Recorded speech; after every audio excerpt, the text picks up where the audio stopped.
Good morning. Good early Saturday morning. 5:32 here in Vancouver, BC, Canada. Just getting ready to go into my personal yoga practice every Saturday. So I thought I'd pop in for sure. This is a shorter session.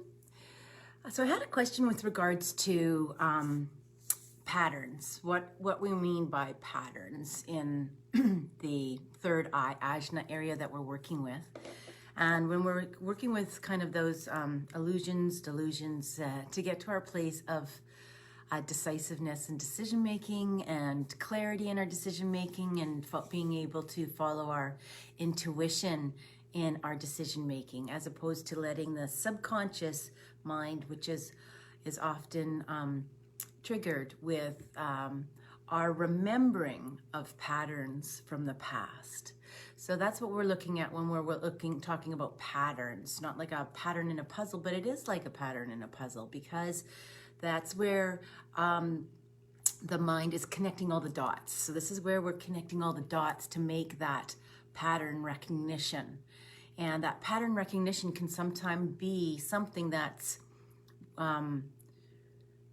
it's like an assumption. It's basically, an assumption is like a pattern. So it's gone click, click, click, click, click, and then go poof, there you go, in like nanoseconds, and give us some meaning making so that we can make that off the cuff decision, or make it from the sympathetic up in the chest region, where we feel like there's that saber-toothed tiger chasing us. So we're not available to have that clarity, that access, that intuition. What we're working with here is slowing it down and getting to the point where we can change that. We can change that patterning. We're reparenting ourselves, if you will, as we get into these areas. I thank you for your questions, because it is, and that's why I reference different books, because it allows me to put it not just into my words, as even sometimes I stumble around in this area trying to, how do I explain this so that there's a greater understanding? So there's one really, really great area in the Anna Death Judith book, where she explained it a little bit in more simpler terms. And I was like, yeah, this is a great explanation. So my name's Deborah O'Neill. I'm the CEO and founder of BlissBee.me, Integrative Holistic Health. I'm here to share because I care. And this is a really important time to be caring in this world. So it was really important to me to step up to the plate and show up in a way that that was more important to be here than sit at home and sit in my fear. And some of my fear is judgment and criticism and projections, and not being able to articulate myself well enough that it has understanding on your end, and not be able to meet my own expectations of perfection. Perfectly imperfect is perfect. As I've come to learn and find peace within myself. So here we go. So what is Anna Death Judith? How does she explain it? She says, pattern recognition is a skill that develops throughout your lifetime. From recognition of a mother's face to the trance-like dance of family roles. There's a really great example, isn't it, of learning that mother's face, and learning what we need to do to survive, because it's all about our survival aspect within the family roles.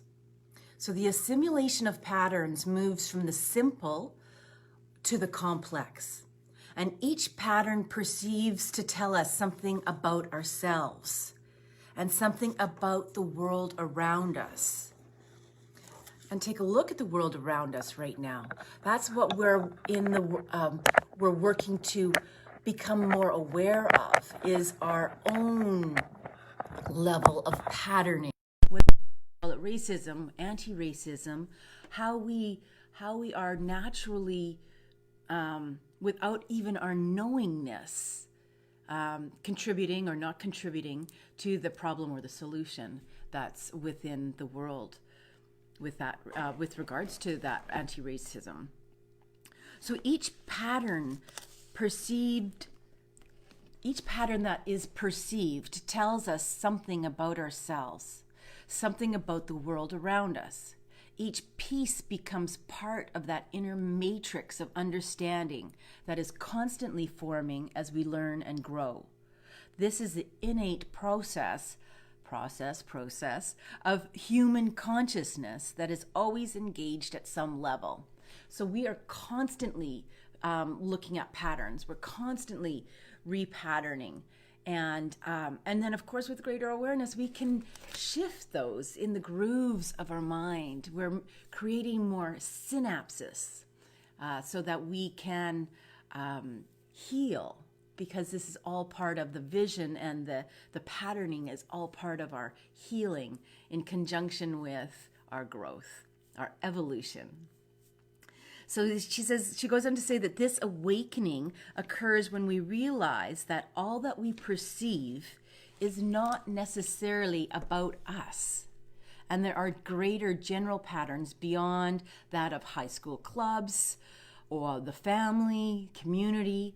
And she says, strangely enough, this also creates a need to further define oneself as we adjust our ego to this larger vista, this broader view, and to our rapidly changing physical bodies.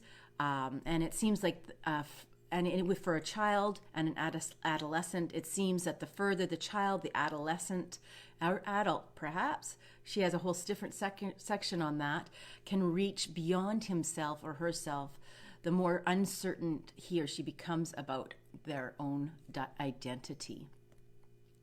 So that was the part that I took from the easier understanding from when we bring it into that child, that adolescent, and into the adult. It's and then it goes on to say, it's unfortunate in this culture, the search for personal meaning in terms of archetypes has become so crass. Because the archetypes are coming through with us, like I said, from the god and goddesses times, and all those symbologies, all that patterning is coming through with us. So we are stepping into a bit of a different languaging system here. So thanks again for that question. And we take it even further as we go into, we imitate what we see around us. We adapt and conform. We do what works. We get what gives us love and approval. So that's basically bringing all that stuff in through our childhood, from those survival days where we figured out that if we didn't speak up, we were better off not to speak up, because we would keep everything in harmony, or everybody else in harmony, or we would keep ourselves in harmony. So we're not aware of the range of choices that were possible to us back then. We just fit in. And then that fitting in created that pattern. And now, suddenly, as we awaken in our adult world, suddenly there's a wider range to choose from. It's like, oh, I don't have to just keep that one belief. I can actually, and you know what? I can actually even change my mind, because I'm the boss. I can change my mind. We have the creativity from this fifth chakra to build upon. That creativity allows us to create that new pattern. And she says it's less likely to be about pleasing parents. That's not what we're doing. But we're looking at how we can please ourselves in the way that we want to form our identity to show up in the world. It becomes more about our identity with our peers and cultural icons. It's more future-oriented. Actually, this is in reference to the adolescents, the cultural icons. The new identity must have some kind of meaning. The search for this meaning leads us to the seventh chakra. So then she goes into the adult development, says it often occurs in that sort of term that we're may be familiar with, you may be familiar with as a midlife crisis. The previously adopted rules no longer satisfy you or satisfies the person, and causes that plunge into that unknown depths where clarity and certainty are non-existent. In the sixth chakra, it's usually referred to in this stage of the life as spiritual awakening of perspectives and attitudes. We suddenly see with new eyes, experience profound insights, which change our vision, change our perspective and attitude, or we receive a vision even. But in the light of most dawns, it's often preceded by darkness. So that's where you go through that, you would experience potentially that dark tunnel, that rabbit hole where we want to learn more, want to know more. But the shadow shows up, and that breaks us down even further into breaking down our patterns as we start to bump heads against ourselves and bump heads against others and dig our heels in. And it's only with that further spiritual awakening, with that awareness, that we see that this isn't working, this bumping of this heads, this conflict through harmony through conflict sort of result, is that we break it down further and look at the beliefs that are in here, the illusions, the delusions. And when sometimes you might even step back and say, holy, where was this formed? Where did this come from? And that's where the contrast is, when we come to realize what it is that we don't want and how we do want to change. Sometimes we need to look at, well, quite often then we go through the traumas and abuses that may have experienced in childhood, or even the vicarious trauma that we're experiencing now just by simply watching the news and seeing what's going on in our world.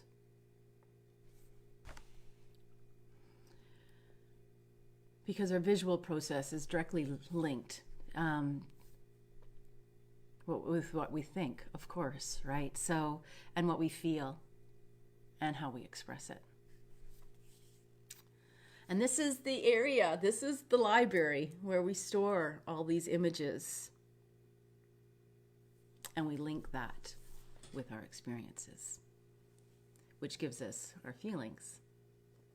And our feelings give us our reactions, or as we're going to try to call it, our proactive reactions, because we're sitting in this vast area. We're taking the time to sit in this vast area. Speaking of time, let's bring our feet to the ground and bring in our daily grounding, centering, and aligning so that we're more able to be in that position today, to walk in that groundedness, in that centeredness, and create our alignment, create our resolve in the morning, create what we're working with personally, or allow it to find us and go, okay, thank you. This is what we're working with today. This is what I'm working with today, especially as I go to the top of my mat and create my resolve and work through that with my edges today. So imagine your tree roots or your etheric feet going down into the center of the earth as we engage our deep diaphragmatic breath. Engage those nerve endings, that imagination, because the mind only knows what we give it. What we give it. And reach down to that center core of the earth and draw it up into the bottom of the feet as you put in your yoga feet for stability, those 4 points, and stretch out your toes and let them grasp onto the floor beneath them. And then relax and feel that engagement of that full foot, and bring that earth energy, that beautiful hertz of that red color earth energy into the ankles and the calves and the knees and the thighs, and give your permission to, if it's a different color, that's fine. put that on. Take that up into the body and into the lower pelvis and the hips and the lower abdomen and up into that fire region, the solar plexus. Oh, I called it the solar plexus again. Oh, it is a solar plexus. I was thinking the sacral and solar plexus, and into the anahata, into the heart region. Oh, I'm still sleepy. And up into the shoulders, and roll that back over the shoulders, down the arms and into the hands, up into the gateway in the head, and bringing that into the centering. We can come straight up into alignment once we've centered, when we brought in that hara line. Or if you're feeling that you need to, bring that Mother Earth energy out the top of Sahasrara and allow it to spill over the outsides of your body and all the way down to the feet.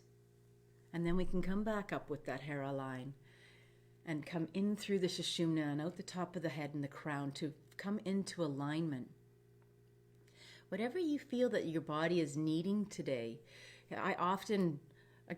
my normal way to do that, quite my most common way, is to take that red energy and bring it outside the side of the body, because I am working with it and it's here. So to me, it's like an extra coating of groundedness and protection, if you would, into the outer portion of the body.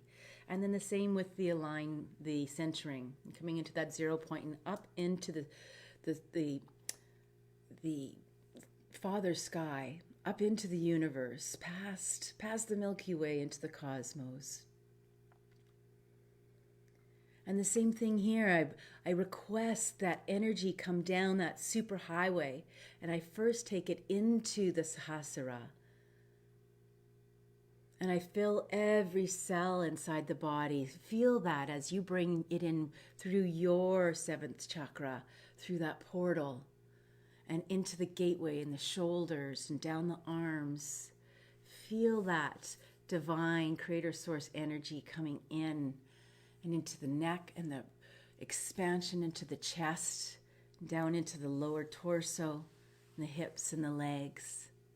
And we can be with those two energies, or we can come back up and we can come in and take it up the superhighway and request again for this golden white light energy to come down and come down over the outside of the body. If we're feeling additional vulnerability or anxiety or something, or we just want that extra semi-permeable coating within our biofield as we go through the day today. And that's where your intuition comes in. That's where, when you get that little thought, those spidey senses come on, and you think, oh, I'm going to go again. You know what? I'm going to pull in just a little bit more today. Follow that for yourself. Follow that for yourself. Let's engage the mantra for the next 2 minutes on So Hum. And breathe in So and exhale Hum. And allow that lower abdomen to expand and contract. And I always love putting my hand there. Even when I go to bed at night, I put my hand on my abdomen, and I fully become aware of my breath as I breathe into and expand the lower abdomen and allow it to naturally contract.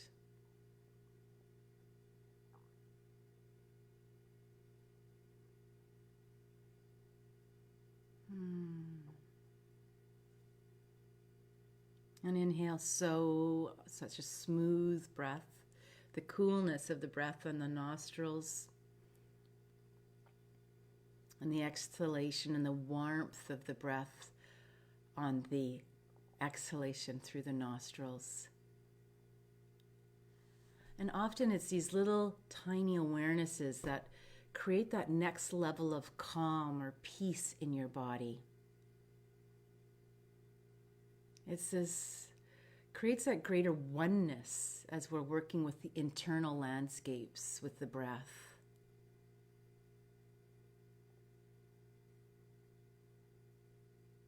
And feeling your feet on the floor and your sit bones in the chair, knowing that you're fully supported as you engage in this practice of your breath.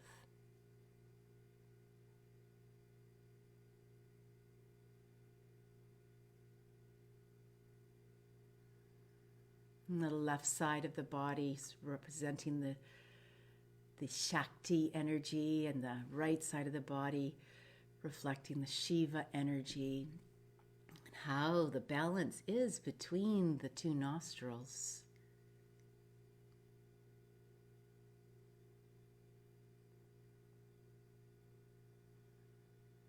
There's very few times in a day that both nostrils are the inhalation. There's always one side that's passive and one side that's not. And it changes every hour to hour and 20 minutes. And the whole process of our breathing work, our breath awareness, and then into breath work is to balance these before we go into our meditation. If you find that your right nostril is more active, meaning that it's more plugged, and our left nostril is mine is more plugged, so that's more active. My right is more clear. So this would be generally a more difficult time to go into this higher still point with an active right nostril, because that's more mental activity. Breathing in the so and exhaling on the hum. Let's go into one more minute of just pure silence before our offering this morning.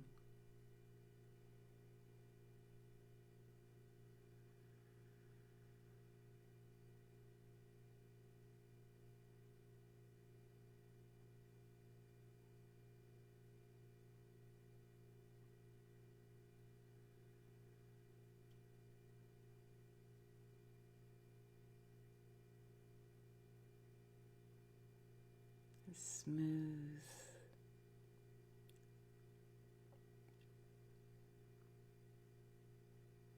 A little deeper on the inhale, a little longer on the exhale.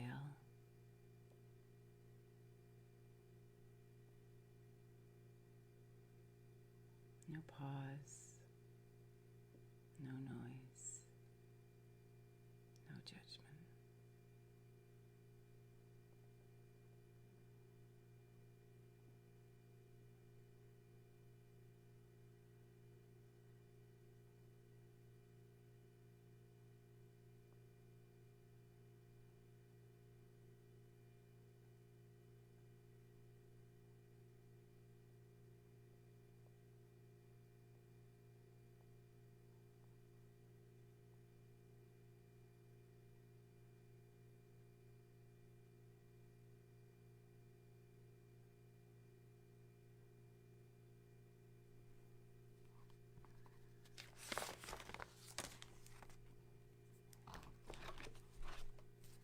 You know, when we talk about darkness,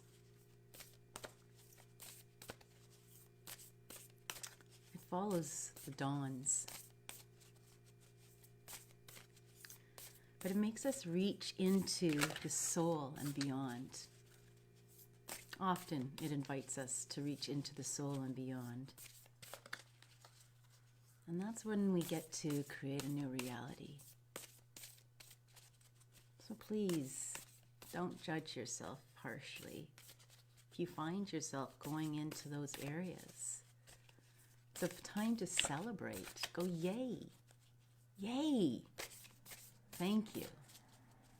Because you're now aware. I'm aware. You're aware. And from that, we're now in a place where we can create our new reality. Baby steps. It took us a long time to get where we are here and now. Let's celebrate and embrace where we're at. And together, let's do this work. It's exciting. It's exciting. This is the real work. What does the mother have for us this morning?